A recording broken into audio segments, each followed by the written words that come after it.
Hi everybody, it's Dr. V. I'm back and I'm going to do your weekly twin flame overview. I'm posting them a little bit early this week. This is for the week of April, 15th through next Sunday. I have a family event that I'm attending tomorrow, and I will not be able to do the readings or post them, and so I decided I'd just go ahead and get them done today, get them out to you, and then I'll probably more than likely do some energy updates later in the week. So I want to say thank you to all of my new subscribers, new followers. Thank you for all your comments, your shares, your likes, your loves, and if you want a private reading, please feel free to reach out to me to schedule one. Feel free to reach out on Instant Go if you would like to get a quick question answered. I tend to get back with people really quickly on that, so it's a good way to get your questions answered expeditiously. So I'm just gonna jump right in, and starting out with the Divine Masculine, Divine Feminine Reunited by Christabel Jessica. And as you can see, I'm shuffling, or as you can hear. I don't know if you can actually see, probably. But let's just start out with a general overview for what in the world is going on with our twin flame connection. Achilles, god of vulnerability. Looks like Bradley Cooper with a man bun.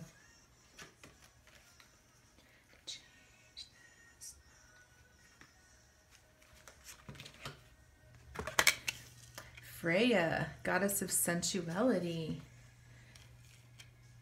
I'm gonna scooch to the side. All right, what's the shadow side? Not that again. Miscommunication. And what's the light side of the connection? I wanna know what it is. Unconditional love.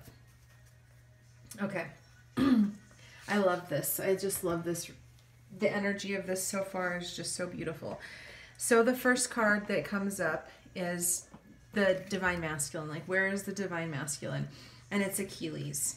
You guys know about Achilles, right? That he was, the myth of Achilles is that he was, essentially that he was invulnerable. Okay, he was invulnerable. I don't remember who his father was. I'm not remembering names, but the long and short of it is that he was like dipped in invulnerability sauce by his father or some god or whatever, and the only spot of him that was left outside of the invulnerability sauce was his Achilles, where the god or his father or whatever was holding him and dipped him in. And so that was the only spot that he could be wounded. Okay, so if you're not familiar with that story, look it up. It's a really beautiful story, but it gave him, just that one tiny spot where he could be wounded. And of course, that is where his enemies attacked. So this card says, I've stepped forward today to bring forth the energies of divine masculine vulnerability. I am an ideal advocate of this message because of my own story. I represent the overall strength of the masculine with one perceived weakness, my heel. Just as I am depicted embracing my vulnerability, this is the medicine that the collective of the masculine needs, to be embraced for their innately tender, protective, loving heart. It is an injustice what has been done to this part of the masculine template. Just as the feminine has been repressed, so too has he. Men have been programmed to disassociate from their emotions and tenderness for generations. Due to societal put-downs and suppression, now to fear of ridicule and hurt, it can be difficult for men to show their vulnerability to allow their vulnerability to shine through. From a very early age, boys are told, boys don't cry, toughen up, man up, you're a sissy, and stop being a girl. The damage has been vast and extreme. They experience various forms of this suppression: ridicule for expressing romantic love to women, being called soft, under the thumb, or whipped. Then there is the expectation to be a pillar of strength, to provide, to protect, to carry the brunt of the load on their shoulders. It's scary for men to open up to their softness and vulnerability. So what this is saying to me is that the masculine is, in some senses, opening up to this vulnerability. Now, I know that when you allow your masculine to have, when you have those conversations or those experiences where they feel open to being vulnerable, or they share things with you, and you hold space for them, and you listen to them without judgment, and you don't think them weak for having those experiences, that shows the masculine that it's okay for that it's safe for them to be able to do that. So if your masculine happens to share things with you that are vulnerable, that he doesn't share with other people, he or she doesn't share with other people, please be mindful of holding that sacred, okay? I don't know why I feel prompted to say this, but I feel like a lot of times people will do things like they want their partners to share things with them, and then when their partner opens up and shares things with them, then they use it against them later. Never, ever, ever do that. Never, ever, ever use your knowledge of somebody's vulnerability to wound them, okay? Now the next card, where the divine feminine is, the goddess of sensuality, Freya. I think we pulled this last week too. Let's see. I wish to assist the feminine in reclaiming her healing power through her sexuality. Let us hold hands together in doing this by discussing all traumas and beliefs that have been instilled within the feminine that are holding her back from unleashing this power. The trauma that women as a collective have suffered is deep and goes back so far in time. So this is about sexual healing, okay? So this is about, if you have any feminine, divine feminines, if you have any sexual trauma, any childhood sexual abuse, any sexual abuse or sexual trauma that you've experienced as an adult, anything like that, it's really, really important to do the work to heal that, to clear that out of your system. Find a therapist that you can work with. Do something along those lines. And the other piece is about accepting your own sensuality and sexuality as a woman. We get so shamed as women, right? Where it's like, there's that whole idea that women are like supposed to be a lady in the streets and a freak in the sheets. There's that. It's like, women are like, there's this whole fucking patriarchal thing around, you're too much, and at the same time you're not enough, and if you can't be too sexual, then you're a slut, but you can't be this. So it's like all of this stuff and all of these like paradigms and things that we're being called to shift right now, where it's like, where you can be all of that, where you don't have to be just the Madonna or just the whore, but you can be the Madonna and the whore at the same time. And I mean whore in a very non-prejudicial sense. It's about really embracing all of you, who you are, and becoming that full-bodied,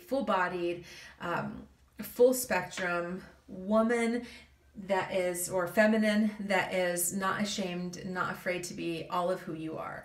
And that starts with healing and accepting and really undoing some of those paradigms. So that's where the feminine is right now. The shadow of the connection right now, and this has been present for a while, is miscommunication. So it's like about seeing things differently, not being on the same page, not communicating honestly or accurately, and so on and so forth.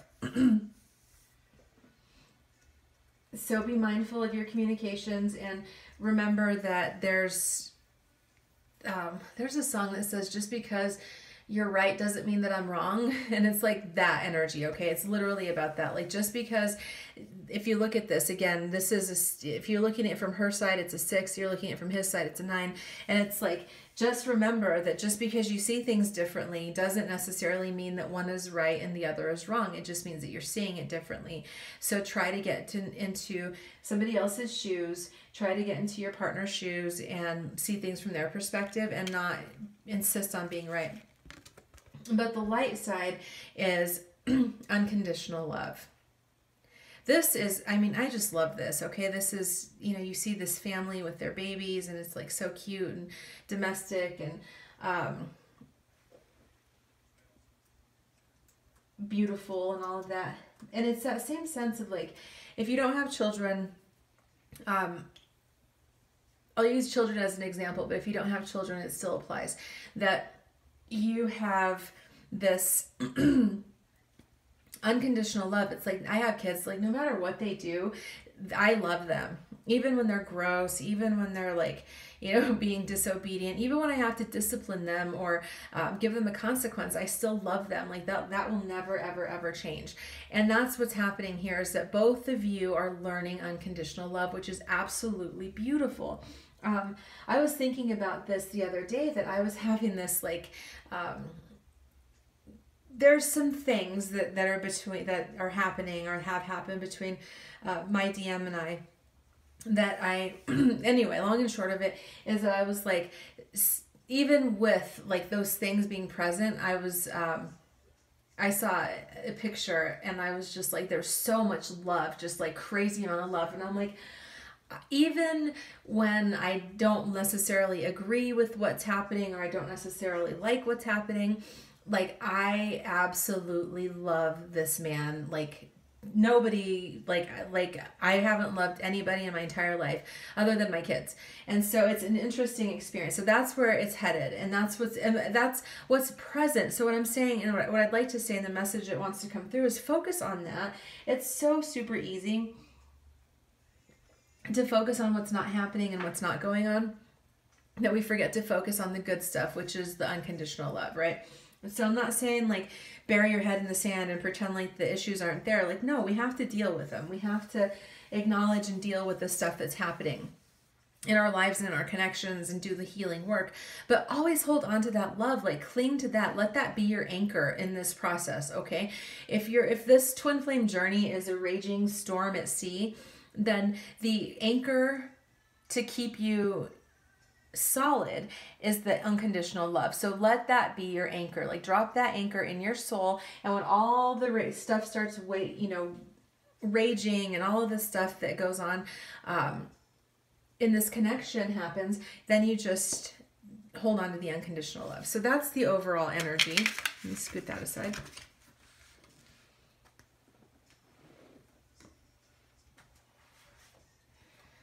So, where is the divine masculine in their headspace right now toward this connection? Where is the divine masculine in his or her headspace, in their headspace toward this connection right now? Spirit, where is the divine masculine in his or her headspace toward this connection?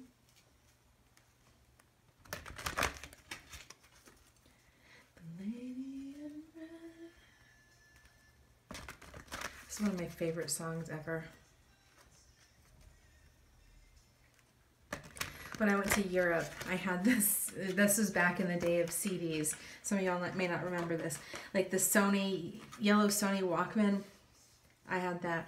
And you took your thing of CDs and you went, and then I took my yellow Sony Walkman Sport that I was so excited to get on my CDs, and I listened to this Chris DeBoer soundtrack all through Europe.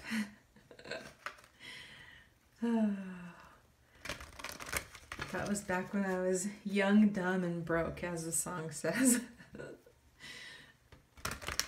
Now I'm just young, somewhat wise, I think, and abundant and prosperous. Anyway, sorry, you guys just had to go down memory lane with me. I hope you enjoyed seeing the weirdness that's in my brain. Okay, so what's in the divine masculine's headspace toward his connection with the divine feminine right now? Passion. Allow your heart and soul to sing with joy. Bow, chicka, wow, wow. Attraction. You attract romantic love by enjoying this moment fully. So he feels passion, he feels attraction, they feel passion, they feel attraction. Sorry, I'm still working on the gender neutral stuff. And in their mind, they are healing family issues. So it's like the divine masculine, he or she is feeling super passionate, a lot of attraction. And they're also healing family issues because they recognize that they cannot really step into this union until they've healed that stuff. Like they know that they're not whole. They know that there's some stuff that is some old patterns and things that are still playing out, and so they're working on healing that. So good for you, divine masculines. Okay. Next one. Let's see. Where is the divine masculine in his heart space, Spirit? Where is divine masculine in his heart space toward this connection? Wedding. All right. Where is the divine masculine in his heart space? Past life relationship. Where is the divine masculine in their heart space toward this connection? Give your relationship a chance. Okay. The divine masculines are like, they recognize that, they're like, this situation could involve marriage. So this is a person that is like, so there's two things that are coming. Well, actually, there's one thing that's primarily coming through and then a smaller secondary message. Let me get the first one out first. It's like, this is a person who, the divine masculine may have been or may be a person who's been like, never really been interested or open to marriage. Has never been, it's not something that they've wanted, or they've been commitment phobic, or they've been like, that's just not something that has been their thing. So, but with you, divine feminine, when they think about you, they think about like they're like, I don't really have any desire to get married, but I would marry this person. That's the energy that's coming through really, really strongly. That like, if like divine masculines get on Pinterest and plan their weddings, I get the sense that that's what your divine masculine is doing. It's like, there are thoughts about that, about weddings. So like, they may be like, at times when their guard is down, they may catch themselves like fantasizing about getting married. But they're also recognizing that there is a past life connection here. So whether or not they believe in past lives or whatever, it's like they understand, they're like, something is happening here. Like, this is bigger than just I'm attracted to this person and whatever. They understand that this is a soul level connection. And I feel like in their heart that they're really coming to terms with that. So for those of you that, for a lot of people, this whole kind of connection is a new thing, right? Like, a lot of people, especially if they're not into the spirituality a whole lot, don't necessarily, this is unfamiliar to them, if that makes sense. And so when it happens, it's kind of like, it freaks you out. Like, let's just be honest, it freaks you out a little bit, because you're like, I have never experienced this. I don't know what's going on here. This is intense. This is like major. And it can be a little bit freaky. So, but in their heart, they're really coming to terms with it and accepting that this is, that this connection is bigger than anything that they've experienced. And they're really starting to, embrace that. And so then the next card is give your relationship a chance. So they, in their hearts, the divine masculine wants to give the relationship a chance. So even if they've pulled away, even if they're not, communicating as much, or even if they're still dealing with other issues, karmic situations, etc., in their heart, they want to give this relationship a chance. And it could even be that intuitively, like, let's say that they've pulled away and they've taken a step back from the connection recently. It could really be because they want to give the relationship a chance, and they recognize that if they continue going on this path, the way that they're doing it without having, healed the family issues and taking care of some things, that they could totally screw it up. So that's where the divine masculine is in their head and heart space. So let me move these aside. Spirit, where is the divine feminine in her headspace at this point? Spirit, where is the divine feminine in their headspace? Thank you. Trust. The situation is calling for you to have faith.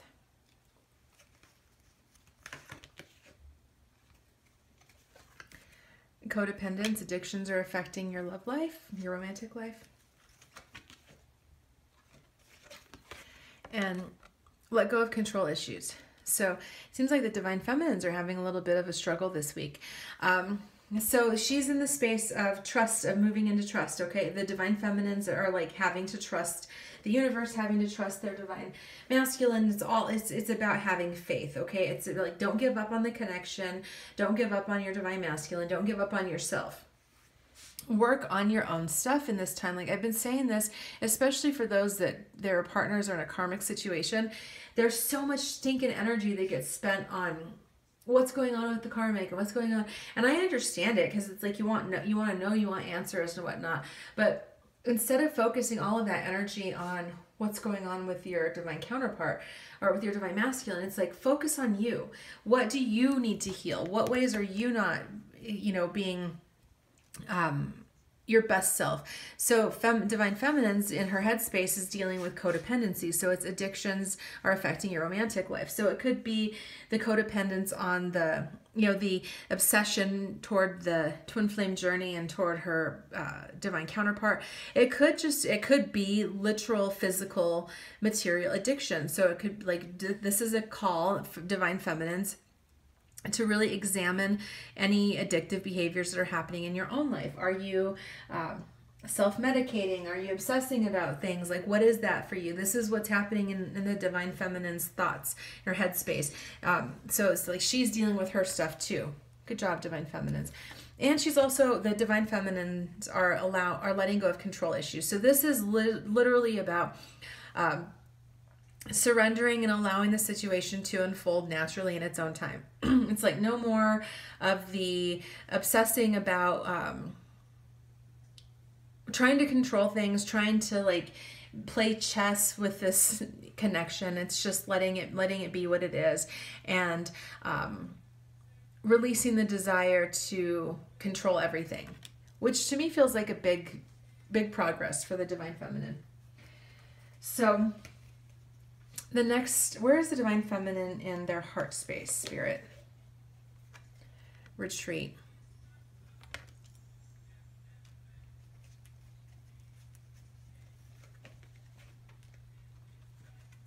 Interesting. In her heart space, separation.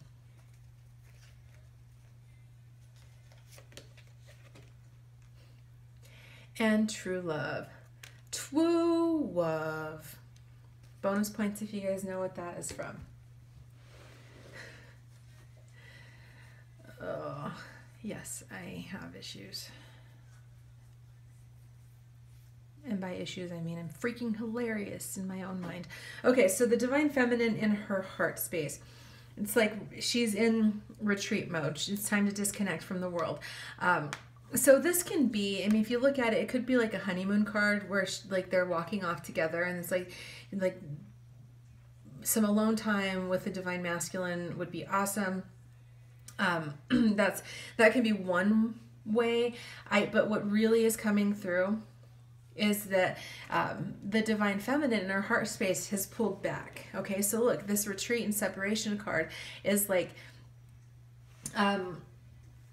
if you're thinking like your divine masculine is the runner, maybe take some time to reflect on whether you are also running. Because guys, remember, this connection is about mirroring. So if your divine masculine is running, it means on some level you're running as well. And so you have to keep that in mind, that this is a reflection of what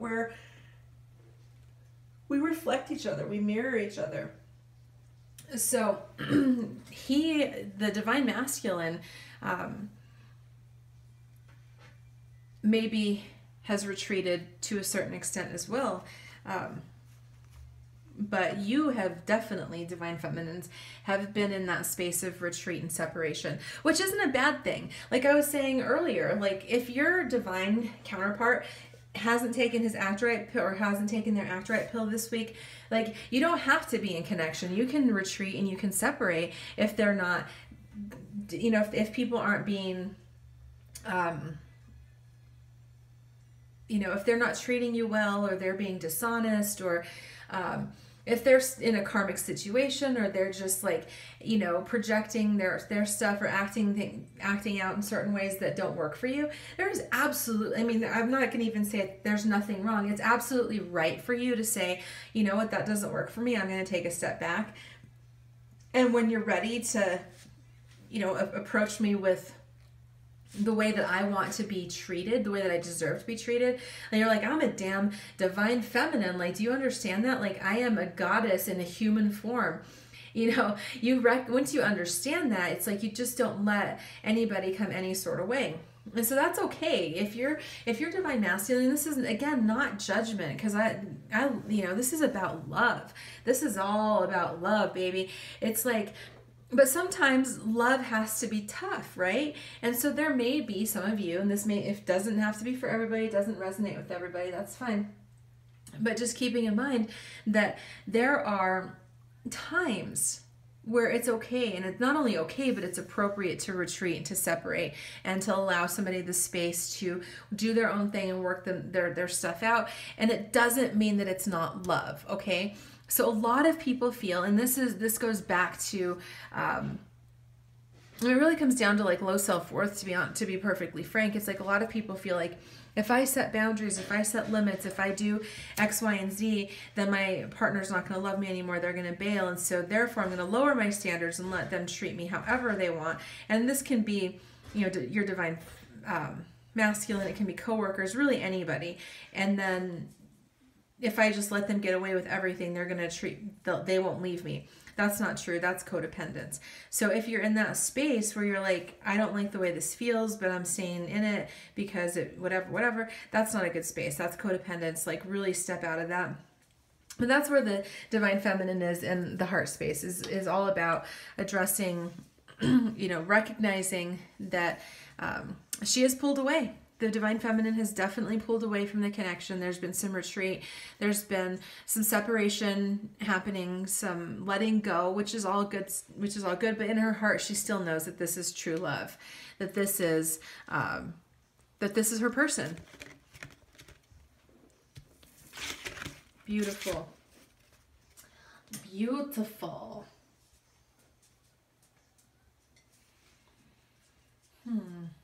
Where do we want to go? Lover's Oracle. What messages does the divine masculine have for the divine feminine? What does the divine masculine want the divine feminine to know?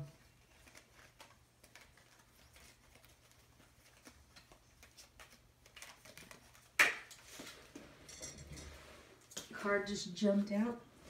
Okay.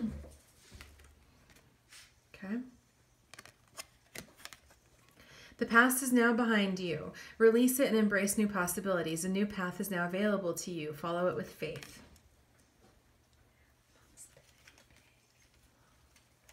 Beautiful.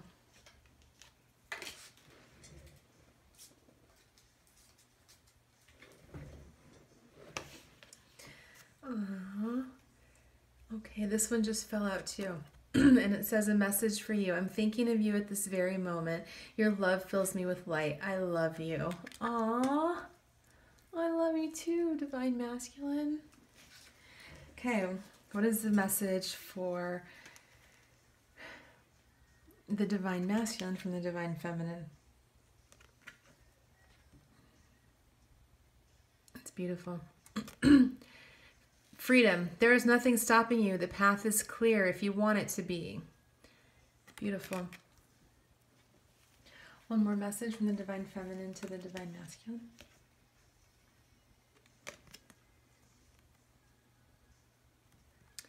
Surrender. At times we must surrender the old before something new can enter our lives. Let go and all will work out. Beautiful.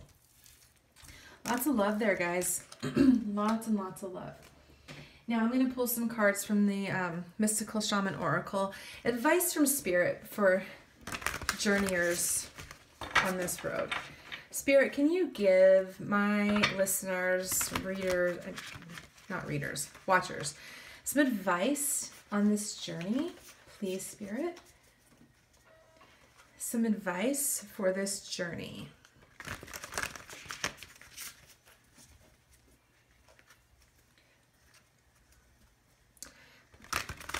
Please, Spirit, some advice for this journey. As I'm shuffling, I'm going to tell you guys something funny. I've been saying, you've probably heard me say this before in other videos, that sometimes it's important to, that if you feel questions and if you feel like something isn't clear, that you can ask the universe for a clear sign. You can ask the universe to show you something that has significance to you and to your divine counterpart, you know, specific symbol, and go, you know, to ask for signs, basically. So a while back I was like, okay, Spirit, if I'm supposed to like continue in this connection right at this point, like I need to see, or was it continue the connection? I don't remember exactly what the question was, but I asked Spirit, I'm going to actually show you this. I asked Spirit if I was, like, whatever the question was, and if Spirit wanted me to continue or to stay on the path, or, you know, I don't remember, whatever it was, confirming the connection. I think it might have been confirming the connection. If that was the case, you know, then I needed Spirit to show me a specific sign, and I'm going to show you that specific sign because you guys, first of all, will laugh because it's ridiculous, but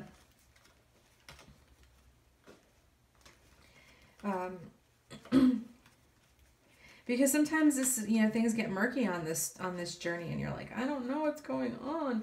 But this card is from the Mythical Goddess Tarot, and I've always associated this card with twin flame, just because of the balance of white and light and dark, and the number 2, and so anyway, so that's always been in my mind, like divine love, divine connection card. So when I was thinking about my situation and what I wanted to know, I asked Spirit to show me a specific sign, and the specific sign was the pink flamingo. I'm like, if this is the case, you know, whatever the question was, I don't even remember exactly, then I need Spirit, I'm going to need you to show me 3 pink flamingos this week. Okay. So, that was my request.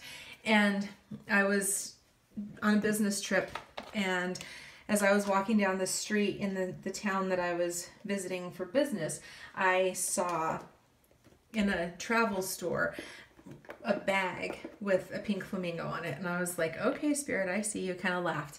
And then as I was in the airport returning back home, there were some people in line in front of me that had apparently attended one of those like sip and paint places, and I had noticed the canvases in their hands as I was walking, but I just saw the back sides of them. I didn't think anything of it. And then as they were putting their canvases on the conveyor belt to go through security, they both of the canvases had pink flamingos, and I was like, okay, Spirit, I see you, I get you. It was very much confirmation. The other night I went to pick up dog food in the pet food store, and as I was walking through, I saw I went down an aisle that I don't normally go down, and there was a toy, like a pet toy, and it was a pink flamingo. And I took a picture of it and I sent it to my friend who knows about, you know, the situation, and she was like, oh my God, that's so hilarious. And so anyway, my point is that, you know, look for signs, guys, look for signs, ask Spirit. Like, Spirit is, you know that old bumper sticker, God is my co-pilot. Like, Spirit is your co-pilot in this. Like, Spirit wants to help you. Spirit wants to guide you. Spirit wants to give you what it is that you're asking for, but you have to ask for support, ask for help, you know. Ask for specific signs and then follow the signs, okay? Anyway, that was a little bit of a rant, but I hope that it was informative. So here's what the advice that Spirit wants to give you for this journey, okay? Spirit, can you give us some advice? Help us to get through this journey, go through this journey. The Holy Mountain. That's funny because I drew that yesterday. The Earth Keeper in reverse. and soul retrieval. Okay, let's look at what these mean.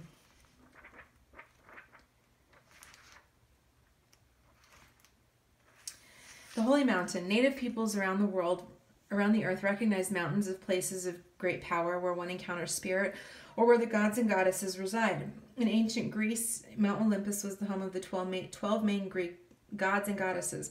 In Tibet, pilgrims... What is that? Circumambulate Mount Kailash to bring prosperity. Okay, I'm going to skip that. The invitation. The Holy Mountain invites you to go on a sacred pilgrimage to acquire vision and perspective. First, you must accept the present situation as an opportunity to discover higher understanding. Find a sacred altar where others who came before you have prayed and found wisdom, and make your offering there. Make a commitment to walk with courage, love, and compassion until you see with clarity the perfection of all. So what this is telling me is that, like, don't lose perspective. Like, this connection is not necessarily, like, if all you're focused on is coming into a union, then you're missing the point. That's really the message that Spirit is saying, is like, you're missing the point of the connection, because it's really about ascension. It's about rising higher. It's about becoming more of God on earth. Okay, so that is what that's about. So try not to focus so much on the outcome, on your partner, on all of that, and really focus on going on, considering this literally a sacred pilgrimage. Okay, this is a sacred journey that we're on, and so it's important to be mindful of that. So the next card is the Earth Keeper in reverse, and it says, just as you're involved in co-creating your world, you are also responsible for its well-being. The Earth Keepers are dedicated to the stewardship of Earth and all life. They choose to hold the sacred dream of a planet where all beings live in peace and where the rivers and the air are clean. Remember that everything that you do has an impact for 7 generations. This is in reverse, so it says, as you care for your body, you show your care for Mother Earth, so begin with the stewardship of your health. What are you putting in your mouth? Are you feeding on foods and thoughts that are not good for you? Start doing what you know will be good for you today. Again, that goes back to looking at anything that you need to heal, that we need to heal collectively, and doing the work to get to heal, because it's so freaking important. Okay, it's super, super important to do that healing work. And as we do the healing work, as we continue to rise above, it will bring us closer and closer to God and closer to union. So the last card is soul retrieval. Soul retrieval is a practice that helps you recover a part of yourself, your energy, your enthusiasm, or your innocence that you have lost. At first, we'll use soul retrieval to recover from our hurts and heal our childhood wounds. Later, we learn how to recover our original nature, that self that never left the Garden of Eden, who still speaks to the rivers, to the trees, and to God, like Pocahontas. When we return to Eden, we are whole again. So the invitation. You are no longer fragmented. You are one with creation. You have healed the cause of the pain you feel, so you do not need to dwell on it any longer. Really, it's true. If you're still hovering over an old wound, find a new flight path. Don't be distracted with the little stuff you've already mastered. Go for the big one, the journey back to Eden. Yes, that's what this is. These two are saying the same freaking things. I love this. Like, it's time to ascend the holy mountain, y'all. It's like, let's stop focusing on this petty stuff. And by petty, I don't mean to just like dismiss this connection, because it's beautiful, it's amazing, it's wonderful. I love it. It's awesome.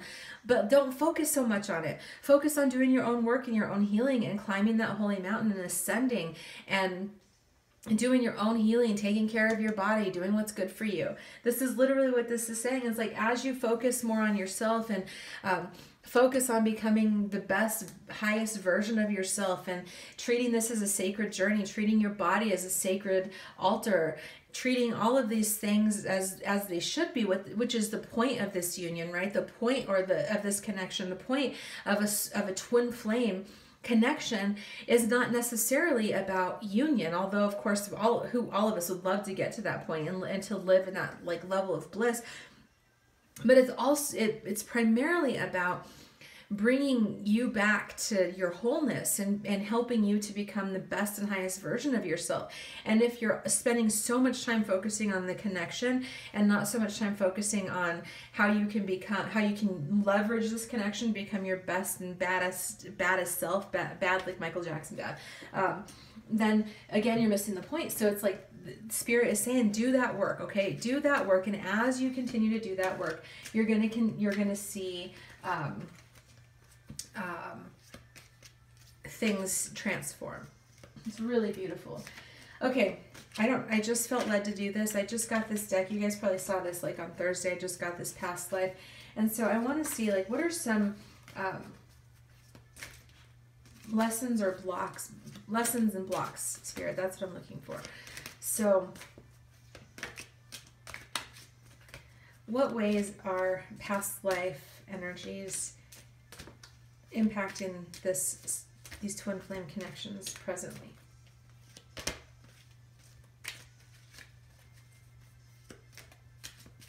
Okay.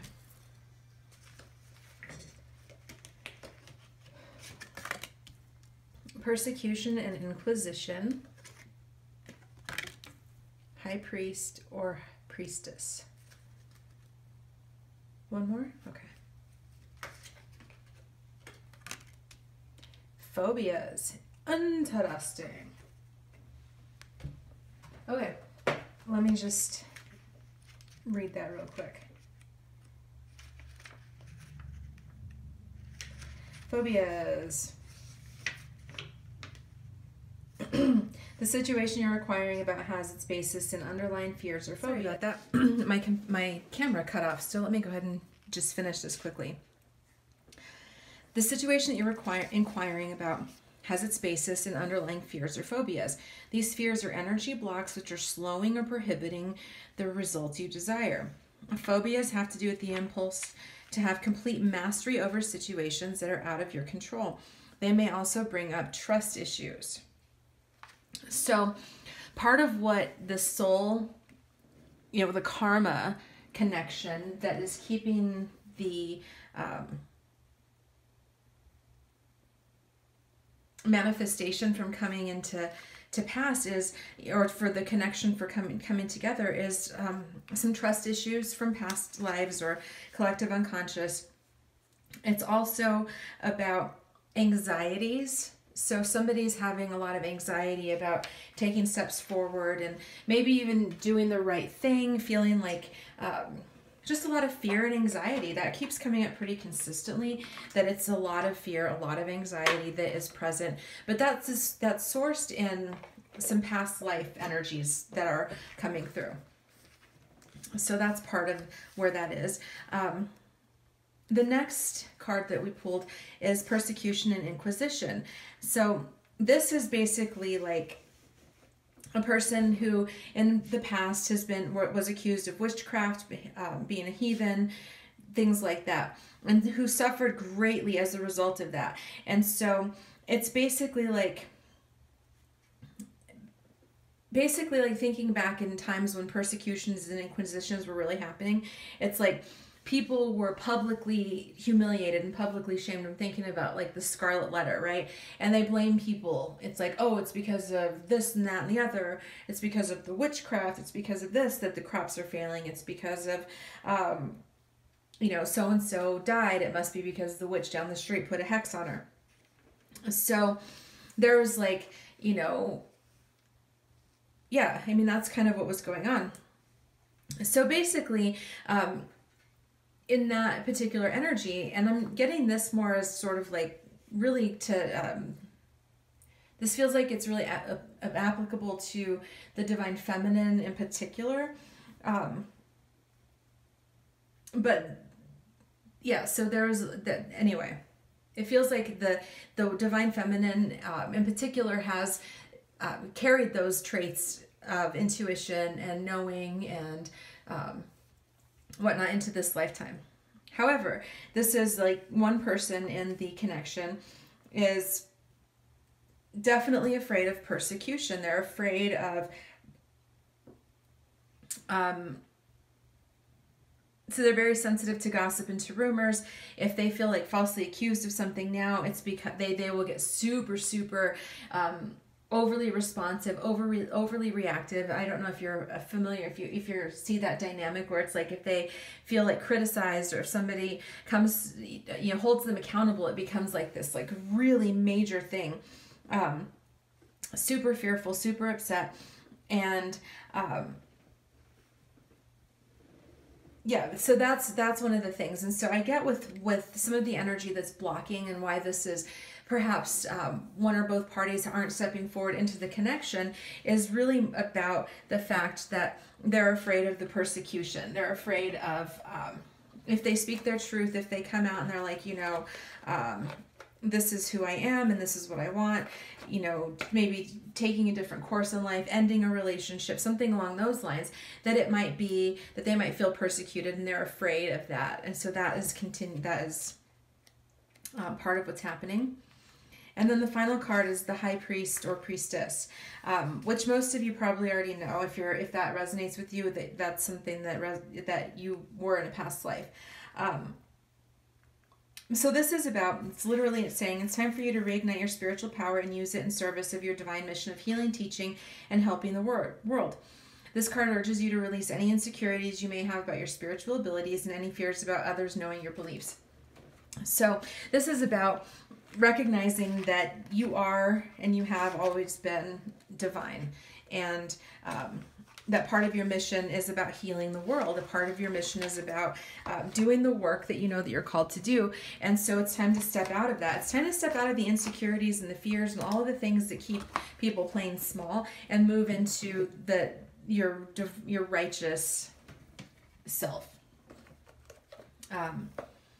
as a divine being.